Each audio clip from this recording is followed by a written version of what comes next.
ओम शांति।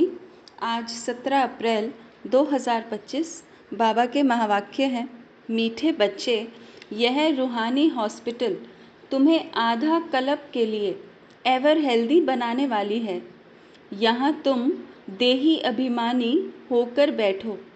प्रश्न: धंधा आदि करते भी कौन सा डायरेक्शन बुद्धि में याद रहना चाहिए?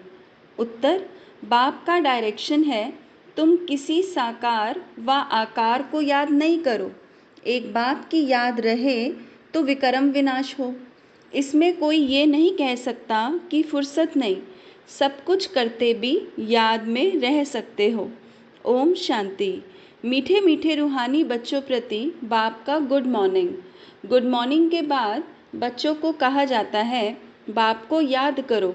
बुलाते भी हैं, हे पतित पावन, आकर पावन बनाओ।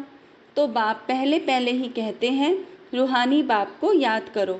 रूहानी बाप तो सबका एक ही है। फादर को कभी सर्वव्यापी नहीं माना जाता है। तो जितना हो सके बच्चे पहले पहले बाप को याद करो। कोई भी साकार व आकार को याद नहीं करो सिवाय एक बाप के। यह तो बिल्कुल सहज है ना। मनुष्य कहते हैं हम बिजी रहते हैं, फुर्सत नहीं, परंतु इसमें तो फुर्सत सदैव है। बाप युक्ति बतलाते हैं, यह भी जानते हो बाप को याद करने से ही हमारे पाप भस्म होंगे।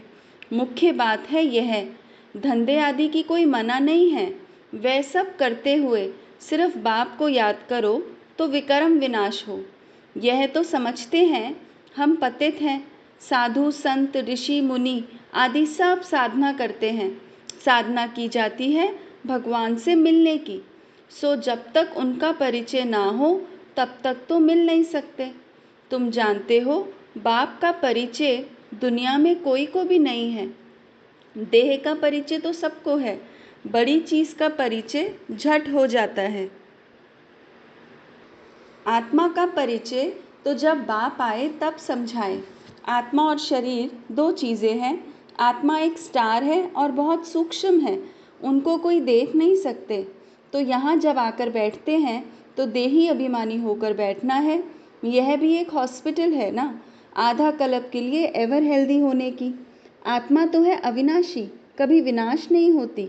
आत्मा का ही सारा पाठ है। आत्मा कहती है मैं कभी विनाश को नहीं पाती हूँ।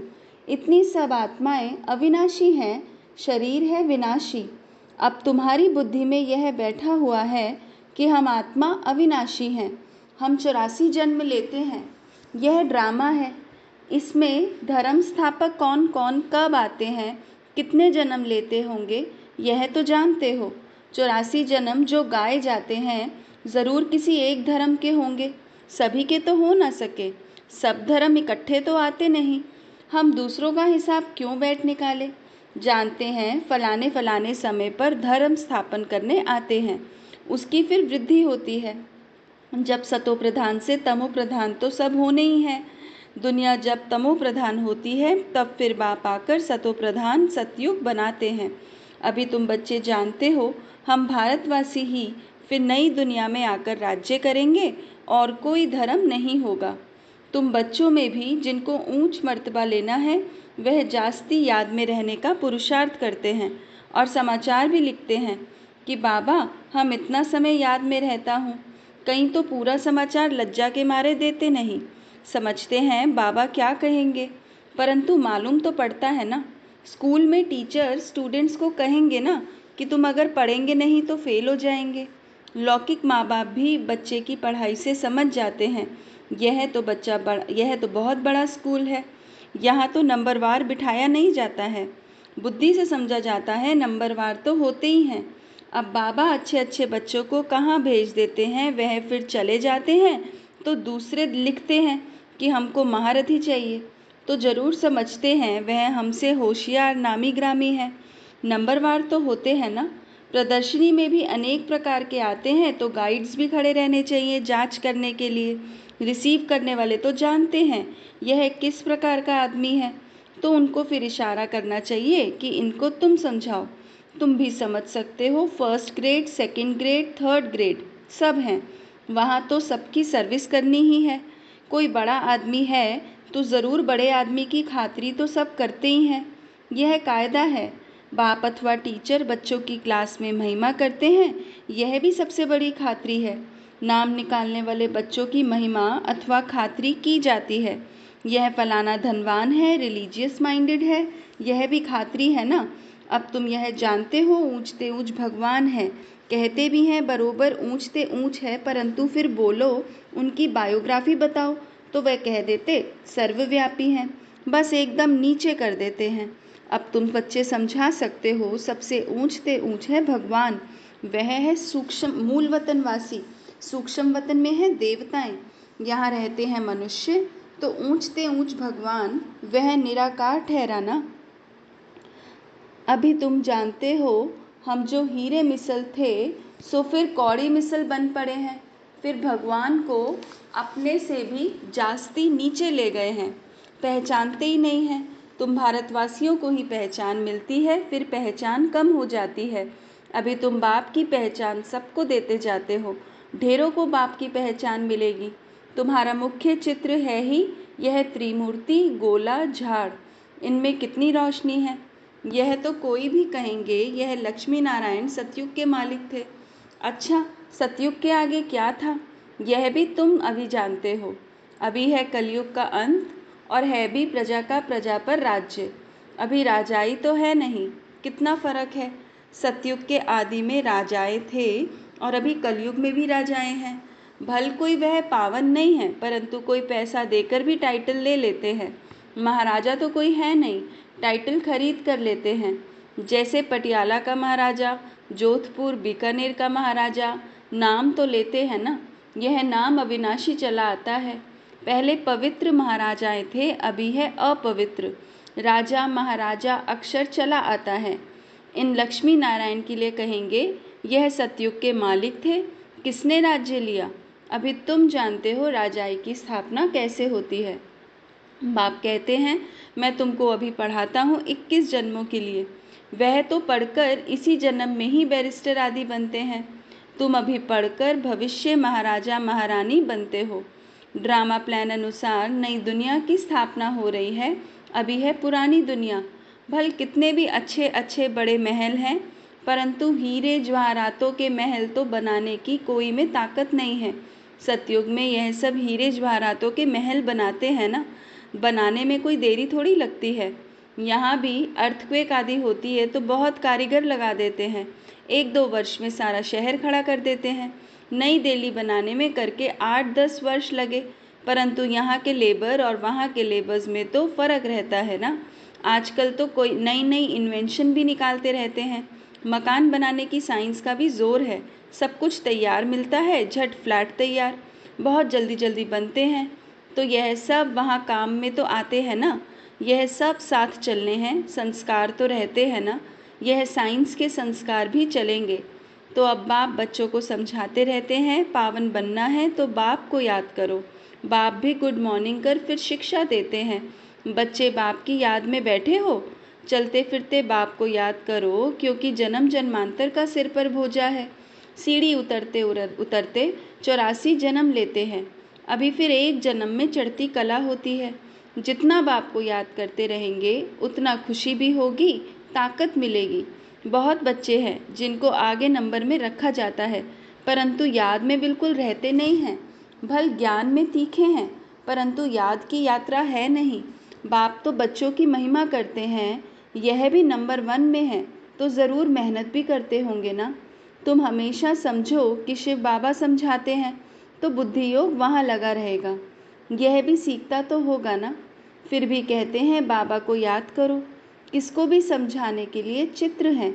भगवान कहा ही जाता है निराकार को, वह आकर शरीर धारण करते हैं।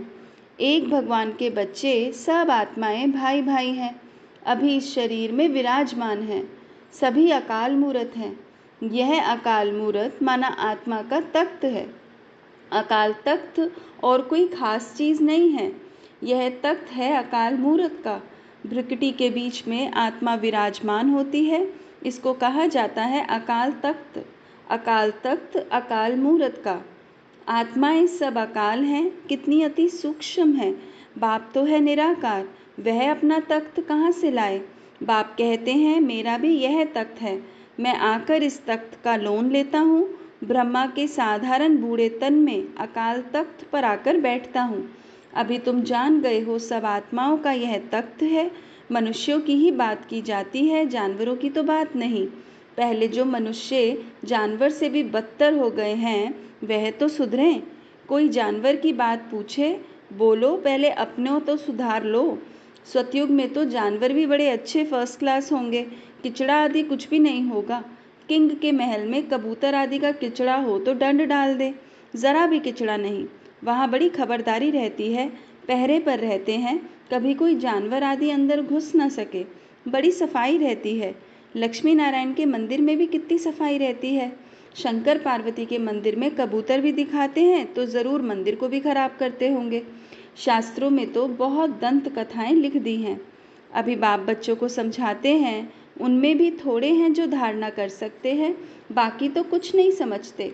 बाप बच्चों को कितना प्यार से समझाते हैं, बच्चे बहुत बहुत मीठे बनो, मुख से सदैव रतन निकलते रहें। तुम हो रूप बसंत, तुम्हारे मुख से पत्थर नहीं निकलने चाहिए। आत्मा की ही महिमा होती है। आत्मा कहती है, मैं प्रेसिडेंट हूँ, फलाना हूँ, मेरे शरीर का नाम यह है। अच्छा, आत्माएं किसके बच्चे हैं? एक परमात्मा के। तो ज़रूर उनसे वर्षा मिलता होगा, वह फिर सर्वव्यापी कैसे हो सकता है? तुम समझते हो, हम भी पहले कुछ नहीं जानते थे, अभी कितनी बुद्धि खुली है। तुम कोई भी मंदिर में जाएंगे, समझेंगे यह तो सब झूठे हैं। 10 भुजाओं वाला, हाथी का सूंड वाला कोई चित्र होता है क्या? यह सब है भक्ति मार्ग की सामग्री। वास्तव में भक्ति होनी चाहिए एक शिव बाबा की, जो सबका सद्गति दाता है। तुम्हारी बुद्धि में है, यह लक्ष्मी नारायण भी 84 जन्म लेते हैं, फिर ऊंचते ऊंच बाप ही आकर सबको सद्गति देते हैं। उनसे बड़ा कोई है नहीं। यह ज्ञान की बातें तुम्हारे में भी नंबरवार धारण कर सकते हैं। धारणा नहीं कर सकते तो बाकी क्या काम के रहे? कहीं तो अंधों की लाठी बनने के बदले अंधे बन जाते हैं। गऊ जो दूध नहीं देती तो उसे पिंजरपुर में रखते हैं, यह भी ज्ञान का दूध नहीं दे सकते हैं। बहुत हैं जो कुछ पुरुषार्थ नहीं करते, समझते नहीं कि हम कुछ तो किसका कल्याण करें, अपनी तकदीर का ख्याल ही नहीं रहता है, बस जो कुछ मिला सो अच्छा। तो बाप कहेंगे इनकी तकदीर में नहीं है। अपनी सद्गति करने का पुरुषार्थ तो करना चाहिए। देही अभिमानी बनना है। बाप कितना ऊंचते ऊंच है और आते देखो कैसे पतित दुनिया पतित शरीर में है, उनको बुलाते ही पतित दुनिया में है। जब रावण बिल्कुल ही भ्रष्ट कर देते हैं तब बाप आकर श्रेष्ठ बनाते हैं। जो अच्छा पुरुषार्थ करते हैं वह राजा रानी बन जाते हैं, जो पुरुषार्थ नहीं करते वह गरीब बन जाते हैं। तकदीर में नहीं है तो तदबीर कर नहीं सकते। कोई तो बहुत अच्छी तकदीर बना देते हैं, हर एक अपने को देख सकते हैं कि हम क्या सर्विस करते हैं। अच्छा, मीठे मीठे सिकिलदे बच्चों प्रति माता पिता बाप दादा का याद प्यार और गुड मॉर्निंग। रूहानी बाप की रूहानी बच्चों को नमस्ते। हम रूहानी बच्चों की रूहानी माता पिता बाप दादा को याद प्यार गुड मॉर्निंग और नमस्ते। ओम शांति। धारणा पहला है, रूप बसंत बन, मुख से सदैव रत्न निकालने हैं, बहुत बहुत मीठा बनना है, कभी भी पत्थर माना कटु वचन नहीं निकालना है। दूसरा, ज्ञान और योग में तीखा बन, अपना और दूसरों का कल्याण करना है, अपनी ऊंच तकदीर बनाने का पुरुषार्थ करना है, अंधों की लाठी बनना है। वरदान, त्रिस्मृति स्वरूप का तिलक धारण करने वाले संपूर्ण विजयी भव। त्रिस्मृति स्वरूप का तिलक धारण करने वाले संपूर्ण विजयी भव। स्वयं की स्मृति, बाप की स्मृति और ड्रामा के नॉलेज की स्मृति, इन्हीं 3 स्मृतियों में सारे ज्ञान का विस्तार समाया हुआ है। नॉलेज के वृक्ष की यह 3 स्मृतियां हैं। जैसे वृक्ष का पहले बीज होता है, उस बीज द्वारा 2 पत्ते निकलते हैं, फिर वृक्ष का विस्तार होता है। ऐसे मुख्य है बीज रूप की स्मृति, फिर 2 पत्ते अर्थात आत्मा और ड्रामा की सारी नॉलेज। इन तीनों स्मृतियों को धारण करने वाले स्मृति भव व संपूर्ण विजयी भव के वरदानी बन जाते हैं। स्लोगन, प्राप्तियों को सदा सामने रखो तो कमजोरियां सहज समाप्त हो जाएंगी। प्राप्तियों को सदा सामने रखो तो कमजोरियां सहज समाप्त हो जाएंगी। ओम शांति।